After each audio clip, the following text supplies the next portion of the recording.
Hi, everyone. Welcome back to another episode of Journey to Purpose. This week, I have the wonderful Natalie Saar. She is a content creator, author, and artist. Natalie, welcome. Thank you so much for being here. Hi, thank you. I'm so excited to be here. So, first easy question is, where in the world are you? I am in Los Angeles, so I live in the Oh, Santa Monica, Venice area. so my sister and brother-in-law live in North Hollywood. So there we go. Oh, perfect. Yeah, Yeah, it's just love just that. around the corner in like LA terms. Yeah, that's what we call a long distance relationship out here. Yeah. Yeah, it's mental how big LA is and how long it is. But no, it's a lovely part of the world. So I'm very jealous, particularly of your warm weather all year It is round, or nice most today, most of the time. finally. Yeah, yeah. I won't compare because we've just had rain like forever. The UK this year has rained more than normal, and we do rain a lot. Oh So my you gosh. have Well, it my is like so jealousy. beautiful and green though. Like it's It kind of is. worth it. We are a green and pleasant land, albeit a green, pleasant and wet land. Fair enough. So let's get into it. So you describe yourself, or introduce obviously as a content creator, author, and artist. For people who are just meeting you through this podcast, how do you describe what you do and why it matters to you? Yeah, so I'm a bit of like a multi hyphenate, I guess. I have always known I wanted to be a writer since I was a little girl. Like before I knew what writing was, I just really love storytelling. And then I just grew up and decided I was going to take a stab at trying to self publish a book. And so I did. And I was kind of hooked on it ever since then. I've been really fortunate to be able to have a whole career where I'm a writer. So for the last 10 years, I worked in equities marketing and writing there. And now I work for a consulting firm doing writing there. I genuinely just love writing. Like it doesn't actually matter what I'm writing about. If I'm writing, I'm happy. Of course, there are some things I like writing about more than others, but like the craft of writing is what matters to me most.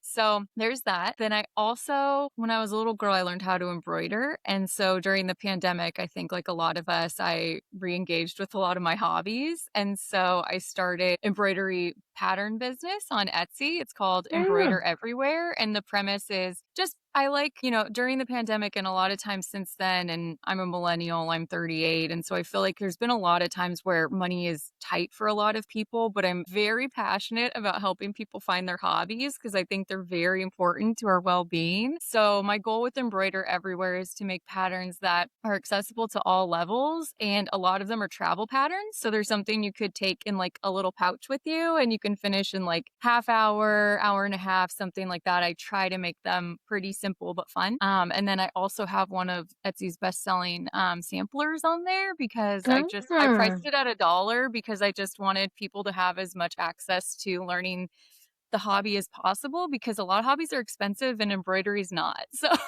Yeah. if you need Yeah. a hobby, it's a good one.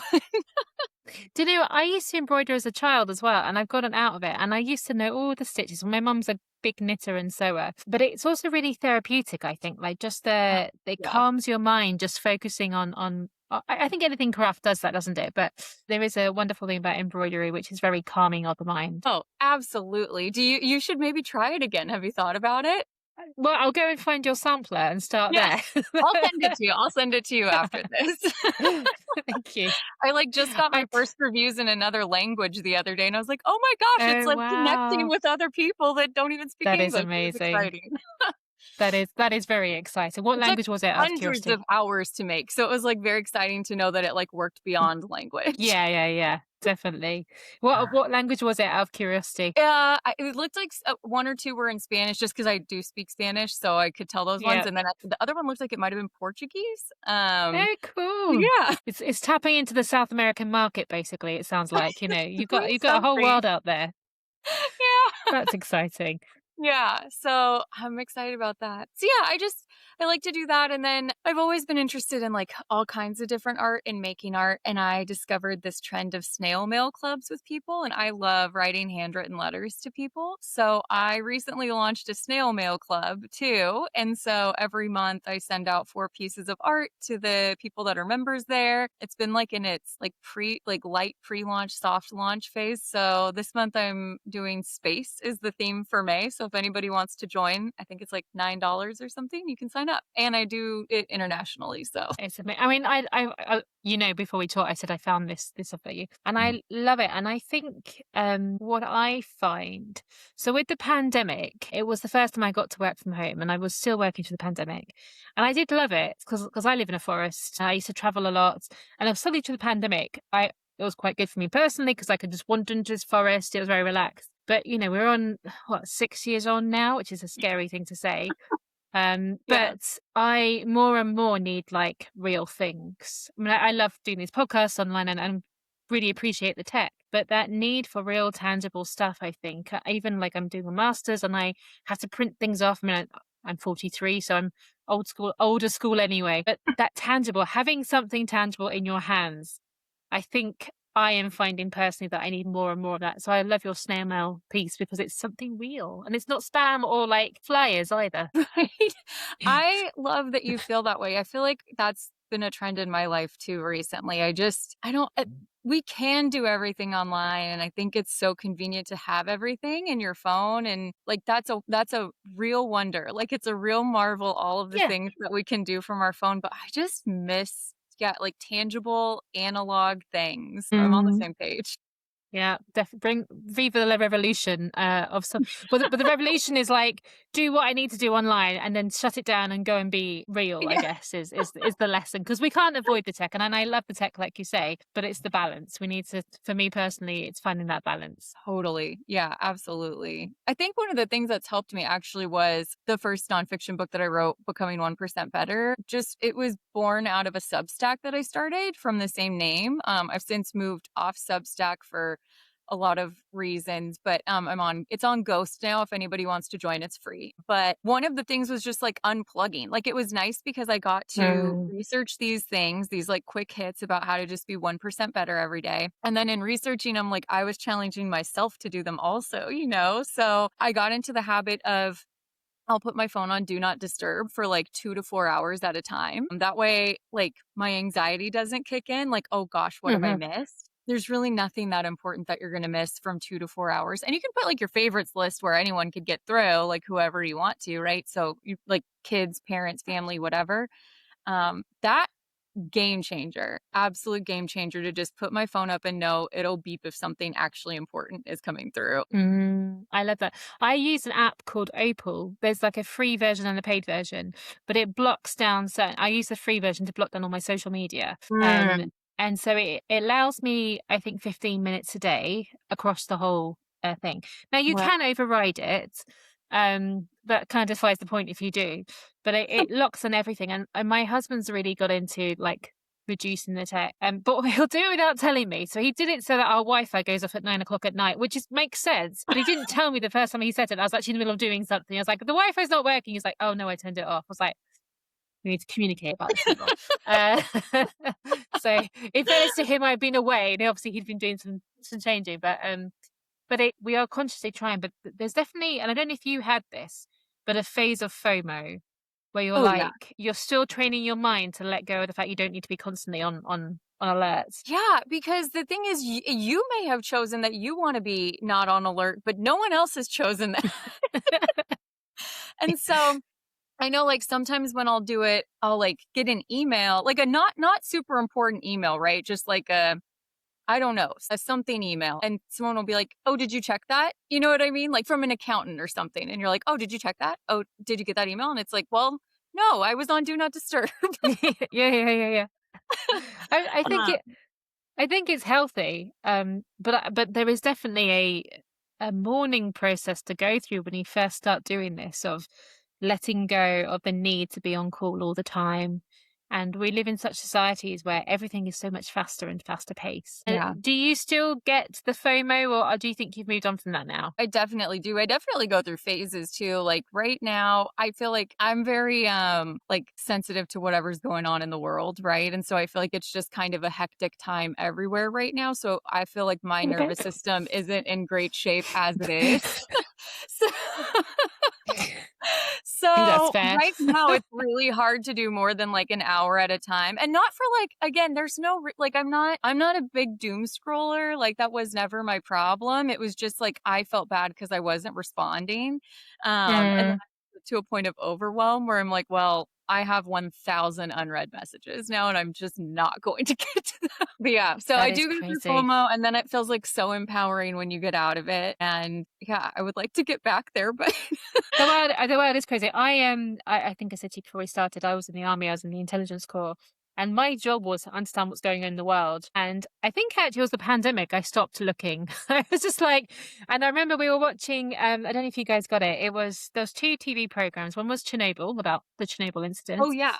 and also War of the Worlds. And we happened to randomly start watching both of these at the same time, just as the pandemic started. And we had to stop. I mean, like, I know what happens in Chernobyl anyway, because I was alive at the time. But it was just too depressing and too much, like, the empty streets and the doom. And since then, I kind of have not quite a full ignorance of what's going on. Like, I do check into the news because I do still care, and like you say, it's crazy. But I used to check it every day, and I used to like follow up stories, and I used to like analyze stuff. And now I'm like, no, I can't change any of this. So I'm gonna control how much I let get to me, and I to the point of watching anything depressing on TV. Like, if it gets too dull, I'm like, nope, I'm stopping that now.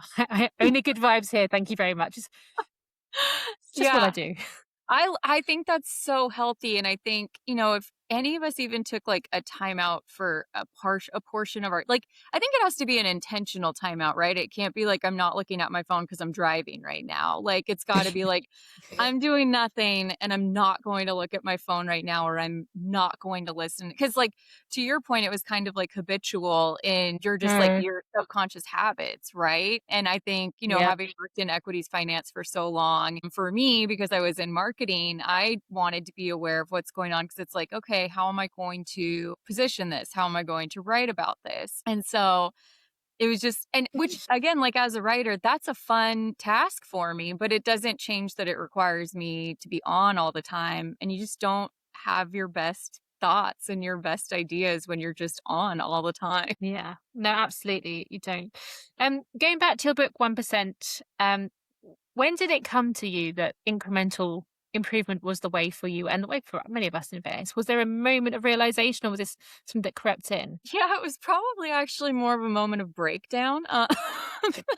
I've always been really I'm like an inherently curious person to a fault. I just really want to understand things and just like kind of play them out and see how it works. And so when it comes to self-improvement, self-development, that's always been something I was interested in since I was like a teenager and read How to Win Friends and Influence People. And so I have just always read those books, not necessarily because like not like in a bad way, right? Not like I'm bad and I need to get better, so I need to read these books. But I'm like, what are people talking about around this? What are the new theories? What's the new fad and how we're all getting better right now? And so I had read so many of the books that probably in my mid 20s, I came up with like all kinds of like metrics and sometimes spreadsheets and all of this stuff. And I had this one that I worked on for a long time where I bucketed like work, projects, I think it was like friends and family life and like self-development and I don't whatever they were, whatever the buckets were. And I wanted to have like an even balance. Like, I quantified how much time I was spending on them and I wanted to have an even balance of all of them. I just finally realized, like, I gotta give it up. Like, this is not doable. I'm not having a good time. No 2 days are the same. There's no balance, right? Like, there's no perfectly harmonious balance, and everyone just has their own version of balance. So then I was like, "Well, I'm sad now, and I'm just not gonna do anything."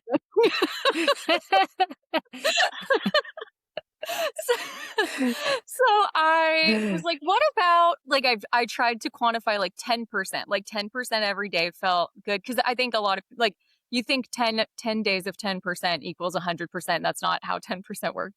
But um so I was like 10%, I could do 10% better every day. And then I was like, I can't even do that. And then I was like, just do one. What if you just tried one? And so probably since like my mid to late 20s, I've just been all like every day. Sometimes I would write it in my journal to start. And from then on, it was kind of just like a mental check in throughout the day. Like, what did I do today that made me 1% better. And sometimes I didn't Mm. hit it, right? Like sometimes you just life happens and you forget or you have a bad day and it just you weren't thinking about being 1% better.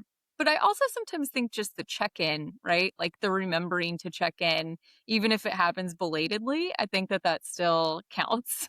For sure.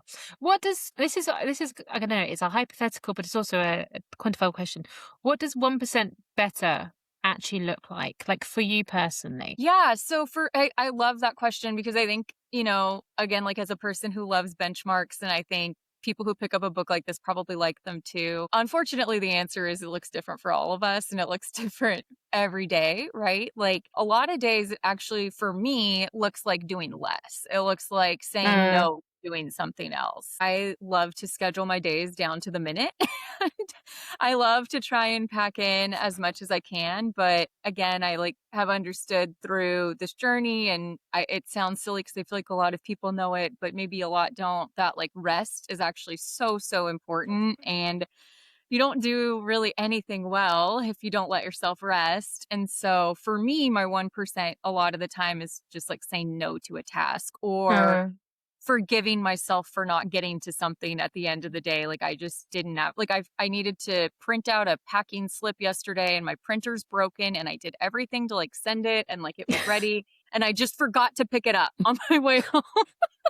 And I like sat up at 10 p.m. and I was like, I forgot my packing thing. Like I forgot the printout. And so now I had to work it into my day today and it wasn't supposed to be part of my day today. And so I just like that was a 1% moment, like it's okay. It's okay. You did a great job today. You got it half of the way there. That's great. So I think that's important though because and I love the point about rest because one of my big things is sleep and burnout and like not getting enough rest. I mean, I had this conversation with someone else on a different episode, but basically, like if we all got more sleep, we would probably start less wars, just as a general rule of thumb, because we just would be less. I mean, I'm not talking about big wars, but even like little interpolic work policies, politics stuff. Like so many people are running on empty because they don't get enough sleep. And we have this culture where we think that not getting enough sleep is a badge of honor. And I know I've done that so many times myself to the point where I've burnt out and burnt out and burnt out. And it takes a while to burn out and then not learn the lesson. You do it again and eventually you learn the lesson. But I think we do need to normalize going, let's just slow down because the great thing about technology, like I say, it's all there, it's ready for you to use. But the bad thing is, we get to this place where we think we have to do everything right away. And as you said, that's not sustainable. yeah, And so, I love and I think just saying no to yourself, as you say, actually, it is a great achievement for many people, definitely. yeah. I mean, Thank thank God that you are out here just telling people about the importance of sleep and rest because, like that's part of the hardship is like too crazy of a word, but like the hardship of our so much technology and everything that we have, right? Like people think that just because we can do more faster, it means that we should do more. And it doesn't mean Mm, that it's like any less time to do it. I remember this story that I think I've told it before. I can't remember. But my dad once asked me to make him a business card and I just like made it for him really quick on Canva. And he was like, wow, you made that so fast. And I was like, yeah. And he's like, can you also like make me a couple different versions? Or I forget what he asked me to make like a couple different things. And I was like, I can. I just want you to know this is like $250 worth of work that I'm just like going to do for you now. And he's like, but why do you charge so much? You can do it. I'm like, I'm charging you for I'm not charging him, but I would be charging for the time it took me to learn to be able to do hmm this quickly. So Also, Dad, this is what's known as scope creep. So, yes, also known as scope creep. And he was totally he's like, "Oh, wow. Okay, yeah, no, this one's fine. Don't worry about it." Like he was so nice about it. But I think of that example a lot because it's easy to tell that in like a friendly familial setting, but it happens in our work lives all day, every day. It happens Mhm. in our personal lives. Like if you're the person, like, I don't know, in like a friend group who like always does the setting up of the events or always does the hosting, or if you're a parent who like always does the snacks or whatever it is, that just because you can do that stuff doesn't mean it's not effort. Like it doesn't mean that it doesn't take like its mental toll over time. So I love Mm. to talk about rest because it's important. So I speak from experience, but thank you. Uh, One of the things that you've talked about in some of your writing, I think, is that the internet is littered with unfinished projects. And, talking in this world of doing more, but also doing less, how do you stay on track for your projects without that overwhelm piece or without that drive to be perfect, to do everything at once? Have you Yeah. developed coping mechanisms? Really struggle with that. My biggest weakness is definitely perfectionism. As I mentioned, like I'm really curious about everything. So like I want to do everything all at once, all of the time. Mm. I and I feel really like I don't feel guilty so much as I feel really sad when I don't have the energy to do it all because I want to do it. It's like I don't like I'm a long distance runner, right? And so sometimes like I want to keep going, but it's just not the day to keep going. Like the days when you need Hmm. to pull back because otherwise you're not going to go the next day either. So I genuinely get sad when I can't keep up with the schedule that I set for myself, and then I'm also a perfectionist, so if it's not perfect, I feel really guilty about that, like, I feel a lot of shame around that, so those are the hardest things, and I think, luckily, we've gotten through the point not of too much stuff on the internet, there's too much stuff, but people are kind of picking the things that they want, right? Like, the social media platforms have kind of found their niches and what they're good for and those things, and they will continue to evolve for sure, but I guess this is my long way of saying I haven't completely figured it out yet. Like I said, I just abandoned a Substack and started the same thing somewhere else, but it was for like good reasons, like for SEO reasons and Substack. Yeah. Just like a lot of AI writing on there, which is fine. It's just I Mm. don't want to be forced to compete with an algorithm that favors AI writing. That's not where I want to spend Yeah. time. So I moved it. But anyways, point being, I keep I have littered the internet with my writing. It's just out there, and I don't even know how much stuff is out there. I've been doing this, since Blogspot and MySpace.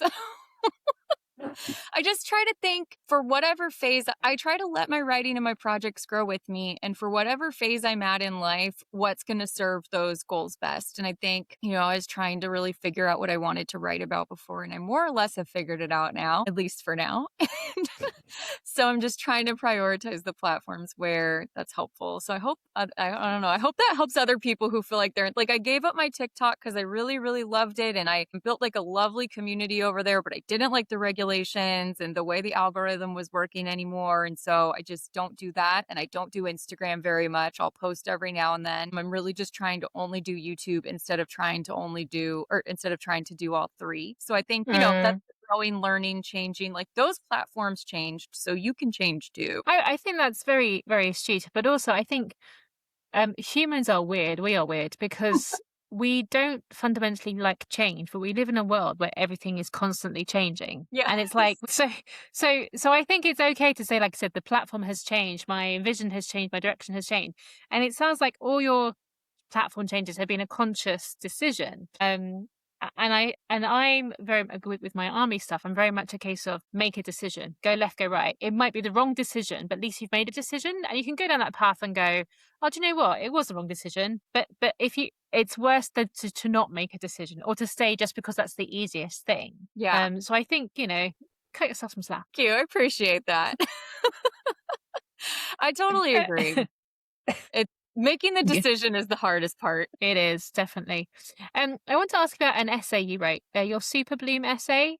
It ends with an idea that even after being trampled, the seeds either root deeper or ride the wind somewhere new. And I love that analogy. But has there been a moment in your life when you kind of felt trampled? And what did it take for you to bloom again? Yeah. Wow, that's such a good question. Also, the Super Bloom essay is from the April Snail Mail Club. So that was one of the freebies that I sent out in it for this month was an essay. And so, yeah, just like an example, it's like all kinds of different stuff in there. So I put it online in case people in the club or whoever can't read on the paper, right? Like everybody has different reading preferences. So, anyways, try to be accessible when possible. Yeah, I think, I think we get trampled in different ways. So, for those who don't know, like very quickly about super blooms, there's these like, it's this thing that happens in arid areas, and there's wildflower seeds that hide underground and they're dormant until this like perfect set of conditions comes to fruition. And once it does, there's just so many blooms everywhere. It's beautiful, like Death Valley is covered in flowers. It's amazing. But then all of us humans come in and we're like, we've got to see these flowers, and then we just trample them to death. And they have to wait until the perfect set of conditions happens again. And I think, for me, probably the first time where I felt trampled, like in some sort of meaningful way, is when I put out my first book in 2012, just because I really had no idea what I was doing, and I had no money to spend on it. And I'm still really proud of the work. I was definitely young. It's definitely young. I leave it up just because I feel like all art deserves to exist in the space that it's in. So it's still available, but I just like when you get your first bad reviews is the worst feeling in the world, and everyone should leave the reviews that they feel like that the books deserve. Absolutely, reviews should be 100% honest. Just like as a young writer, I think I was like, I don't know, maybe I was 24, 25, 26, mid 20s. I was just devastated, and I was like, "Oh my Mhm. god, they hate," and like, I don't know what I expected. Like, nothing nothing ever is 100% liked by everyone, and for the most part, everyone was so nice and they liked it so much. I think what hurt for me was that, a lot of people didn't like the writing style, whereas the people who were close to me and knew me were like, "That's my favorite part of this is you wrote it literally in your voice, like, it sounds like Mm. you're telling me this story."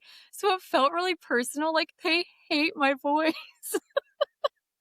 So, you get over it, but obviously I still remember it, so it was, pretty tough, but I just love writing so much, and so I just kept going. I mean, I think that's a really good testament to your passion though, because it is hard to overcome things like that. And no matter what you do, you want to feel like you're good at it and that people will respect you for it. I actually think leaving a review, good or bad, is one of the best things you can do. I mean, obviously we prefer the good reviews.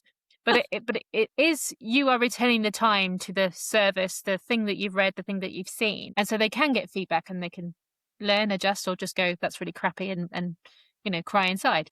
But we don't, but it's a real test of resilience to how much you love that thing that you then get back up again and keep going.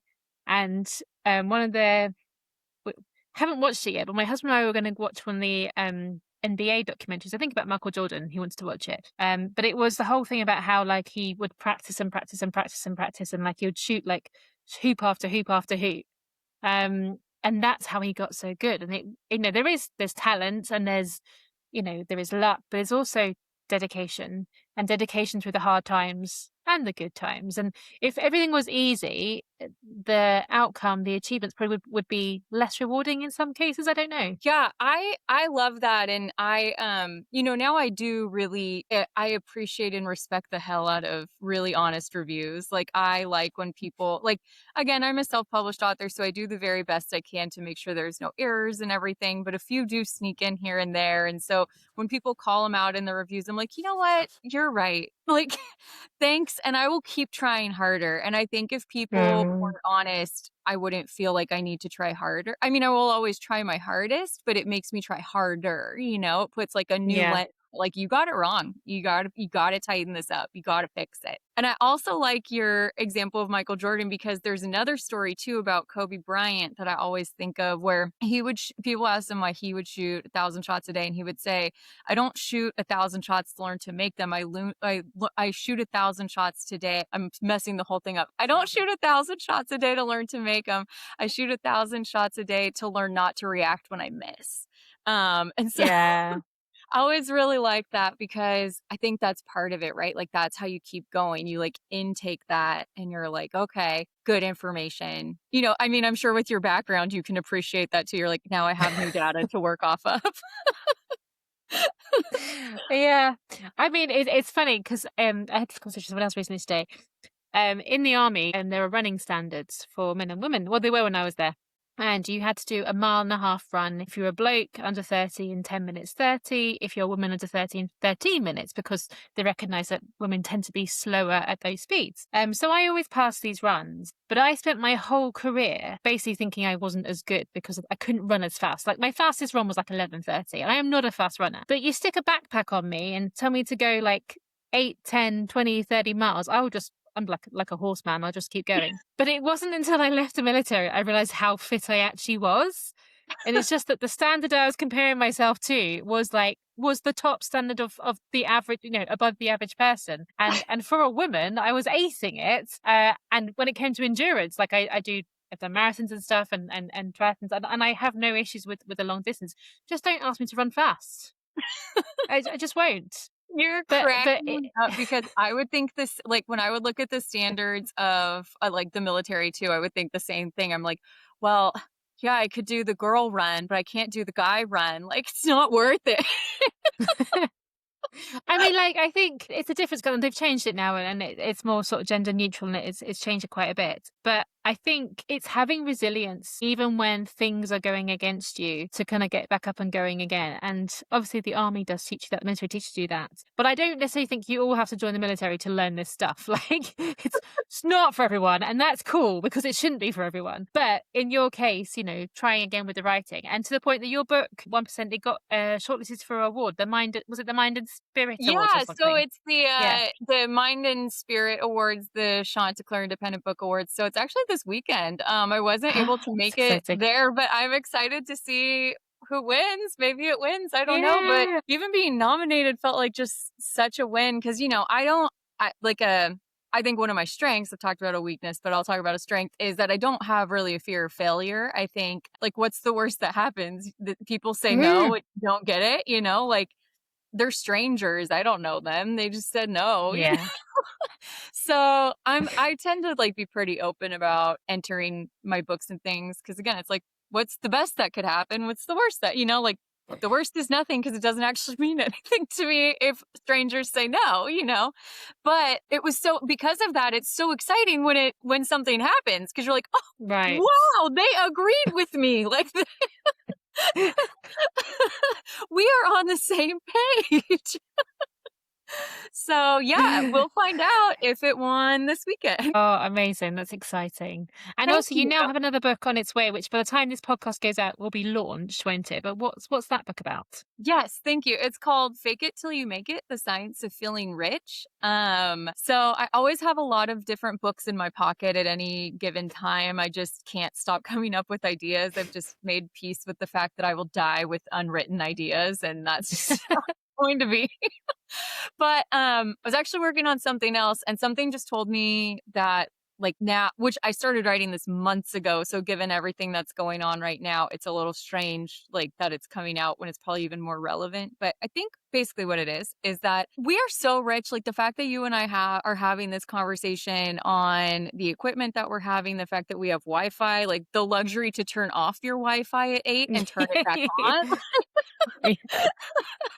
I think that we're all so much richer than we understand. And I think because there are so many very rich people in this world, or so many people are good at looking very rich, that we tend to feel very Mm, bad about ourselves. So basically, it's just a book that's about this, like digging into the science and the psychology behind what is wealth, like what is being rich, like how do you feel rich? I mean, we've heard the stories of like people who had nothing and they were happier than the people who had everything.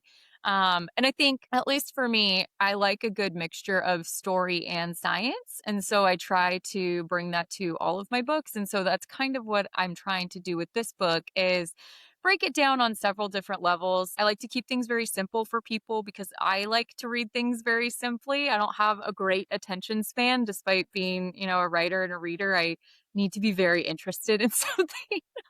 So that's what that is. So that one, yeah, but by the time this comes out, it'll have been out for like a week or two, so people can find it. But I'm really excited about that. I just really hope it helps some people feel really good about where they're at in life, no matter where they're at in life. I'm also a big like believer that like the vibration and the energy that you put out there is returned to you. And so I think, even if you're like, let's say you were passed over for a promotion at work, you could like still try and feel good about the work that you do. Like, you do a good job, you try your hardest, and then you never know what happens because of that. But if you become embittered about it and you're like shut down and you don't want to do good work anymore, then you never get where you're trying to go, and Mm, somewhere in there, what you end up learning is that it's never about the promotion anyway.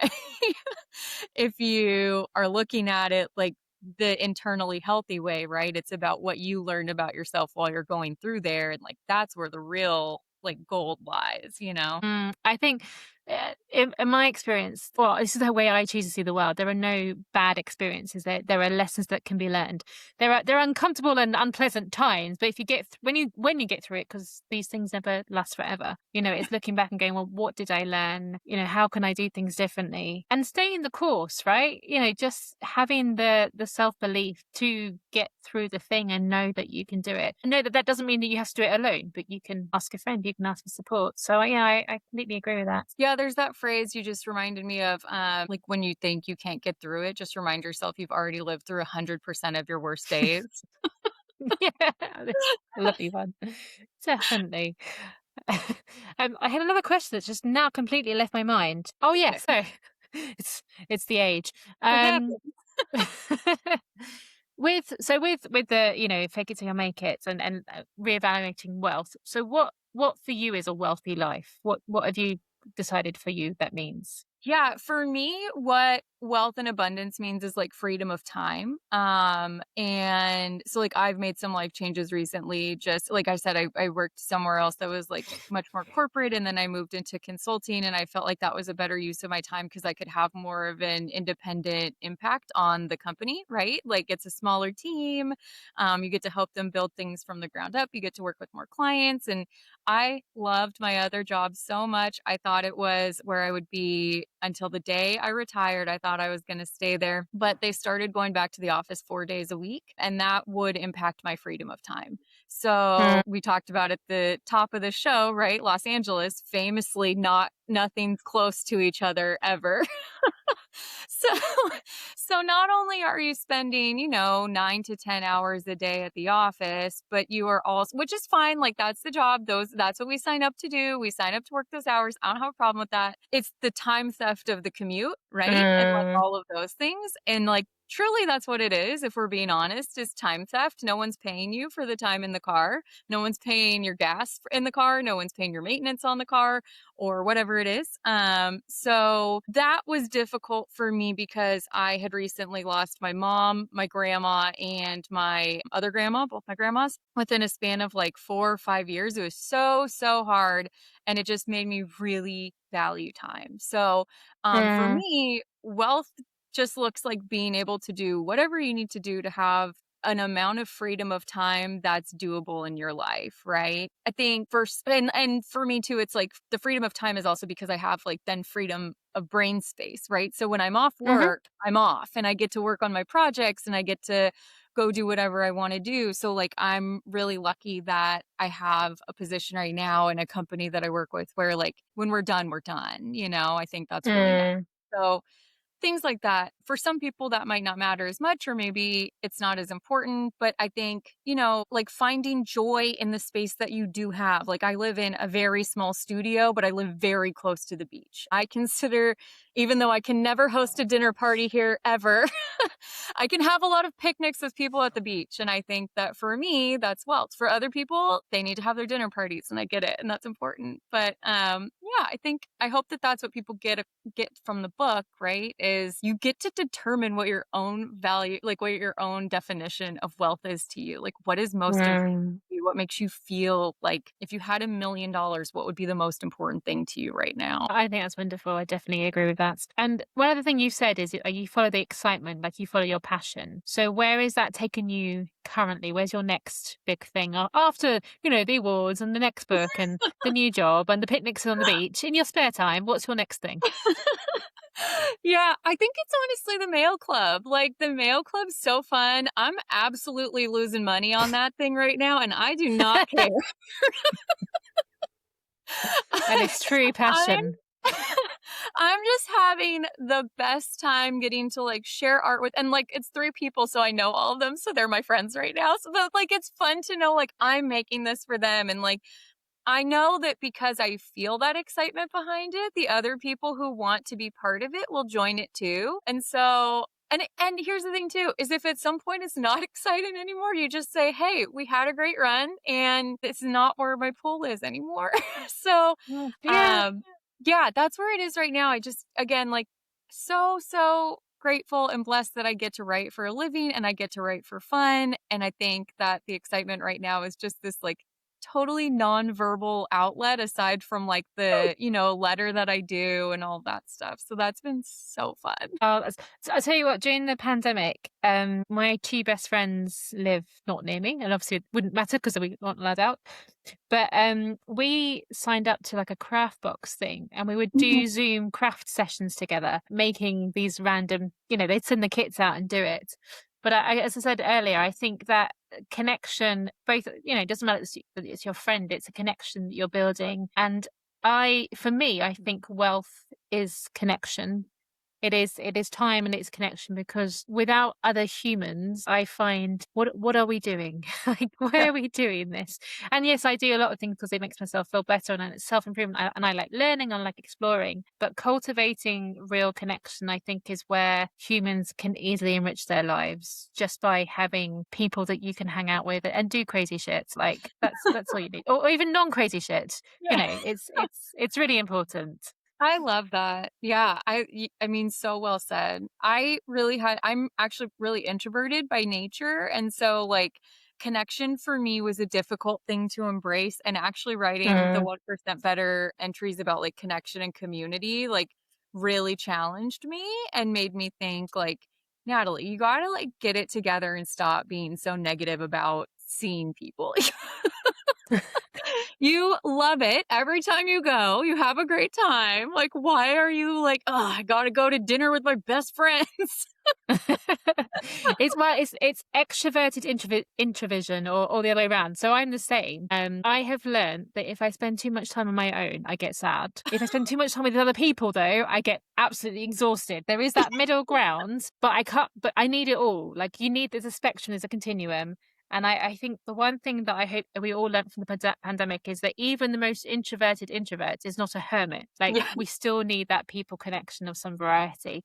But it's what works. What is enough to not overflow your social tank and not run it down, versus not enough to make you think like you have no friends and at home alone. So it's a struggle.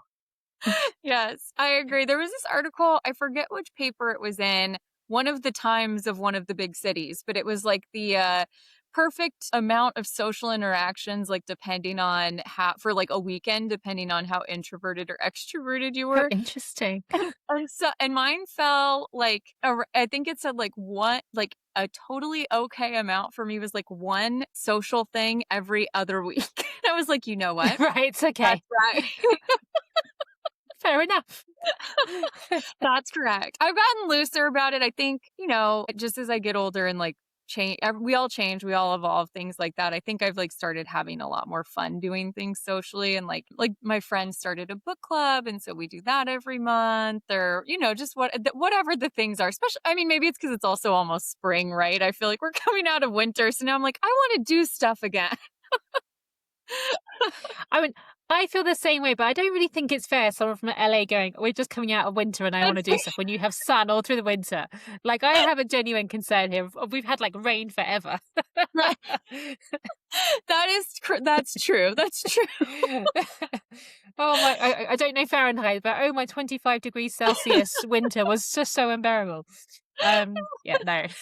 But I mean, like, we all, I think responding to the seasons actually is very natural. If you look at how we've evolved, it does make sense. Even if your winter is better than my winter, in my mind, it's what you're used to.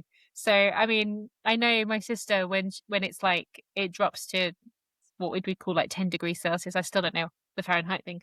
That's like a sort of a warm winter for us. And she's like, "Oh my God, I'm going to die." And you get used to the sun, and you get used to the sun. So I do, it does make sense. Yeah, that's so interesting you said that about seasons. I've been trying to be really good about living my life with the seasons. Like during winter, I tried really hard not to push myself because at the end of the day, like Mm, we are just still nature, right? Like we may be mm, different because we're human beings, but we're still part of nature. And the same as like nature rests during the winter. And like no matter the hemisphere, whenever winter happens, it happens. Like no matter what the temperature is, like it's resting for whatever that winter is. yeah, yeah, yeah. And I think because I really took that seriously last winter, I think that's, like, why it's made a difference. Like, after Christmas and all holidays were over, I was like, "I don't really wanna do anything for a while.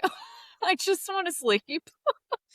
I will say, if we could normalize eating a load of like a ton of food before winter, then hibernating throughout winter, I would support this as I a would way of support living. that too. So, Yeah, uh, the wildlife, the bears, they really have something going they there. know. They do. They do.